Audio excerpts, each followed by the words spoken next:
নেদারল্যান্ডসের বিপক্ষে বাংলাদেশের তৃতীয় টি-20 ম্যাচটা বৃষ্টিতে ভেসে গেছে। বৃষ্টিতে ভেসে যাওয়ার আগে নুরুল হাসান সোহান 11টা বল খেলার সুযোগ পেয়েছেন এবং এই 11টা বল খেলে তিনি 200 স্ট্রাইক রেটে 22 রান করেছেন, যেখানে তিনি দুটো ছক্কা আসলে মেরেছেন। প্রথম দুইটা টি-20তে একাদশে ছিলেন না নুরুল হাসান সোহান, এবং এই ম্যাচটাতে তিনি যদি ব্যাট করার সুযোগ না পেতেন সেই ক্ষেত্রে এশিয়া কাপে তার আসলে মাঠে নামাটা অনিশ্চিত হয়ে যেত, অর্থাৎ প্লেইং ইলেভেনে তিনি থাকবেন কিনা সেই প্রশ্নটা আসলে উঠতো। কিন্তু এখন বলা যায় নুরুল হাসান সোহানকে এশিয়া কাপের ম্যাচগুলোতে আমরা হয়তো প্লেইং ইলেভেনে দেখবো, এবং এই প্রশ্নের উত্তরটা দিয়ে দিয়েছেন আসলে তাওহিদ হৃদয়। তাওহিদ হৃদয় তিনি 3 নম্বরে ব্যাট করতে নেমে 14 বল খেলে মাত্র 9 রান করেছেন 64.28 স্ট্রাইক রেটে। এবং তাওহিদ হৃদয় বেশ কিছুদিন ধরে আসলে স্ট্রাগল করছিলেন, কিছুদিন ধরে তিনি খুব ভালো স্ট্রাইক রেটে টি-20তে ব্যাট করতে পারছিলেন না। সেই জায়গাটাতে একটা প্রশ্ন আসলে ছিল, সেই প্রশ্নের উত্তর নুরুল হাসান সোহান দিয়ে দিলেন কিনা।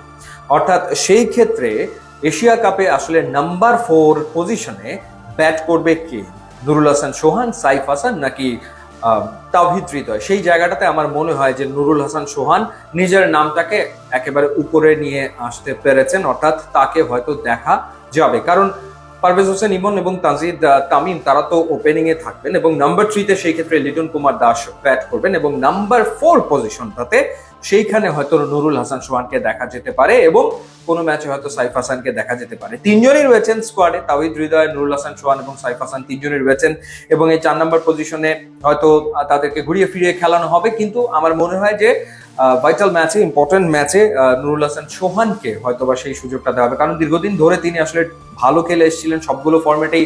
নিউজিল্যান্ড এ দলের বিপক্ষে তিনি দারুণ পারফর্ম করেছেন। এছাড়া ডোমেস্টিক সার্কিটে ঢাকা প্রিমিয়ার লিগ হোক বা বাংলাদেশ প্রিমিয়ার লিগ হোক, সেখানেও ভালো ক্রিকেট তিনি খেলেছেন, বা রংপুর রাইডার্সকে তিনি দারুণভাবে লিডও করেছেন বিপিএল এ কিংবা গ্লোবাল সুপার লিগে। তো সেই জায়গাটাতে নুরুল হাসান সোহানের যে অভিজ্ঞতা আছে, সেই অভিজ্ঞতা তাকেও আসলে আমার মনে হয় যে টিম ম্যানেজমেন্ট মূল্যায়ন করবে, এবং যদি মূল্যায়ন করে তাহলে 4-এ নুরুল হাসান সোহানকে হয়তো এশিয়া কাপের ম্যাচগুলোতে দেখা যেতে পারে। এবং সেটা যদি হয়, সেটা হলে সেটা মনে হয় না ডেফিনেটলি খারাপ হবে, বাংলাদেশের ব্যাটিং অর্ডারটা আর একটু হয়তো বা শক্তিশালী হবে। সো সুযোগ পাওয়াটা জরুরি ছিল, একাদশে থাকাটা জরুরি ছিল, এবং ব্যাট হাতে পারফর্ম করাটাও জরুরি ছিল। নুরুল হাসান সোহান আসলে সেটা করতে সক্ষম হয়েছেন। মাত্র 11টা বল তিনি খেলেছেন, কিন্তু 11টা বলে অন্তত টি-20 অ্যাপ্রোচটা তিনি দেখাতে সক্ষম হয়েছেন। যে ইন্টেন্ট বা যেই আমরা কি বলে যে অ্যাটাকিং ব্যাটিং অ্যাপ্রোচটা টি-20তে দেখতে চাই ব্যাটারদের কাছ থেকে, সেটা তিনি আসলে দেখিয়েছেন।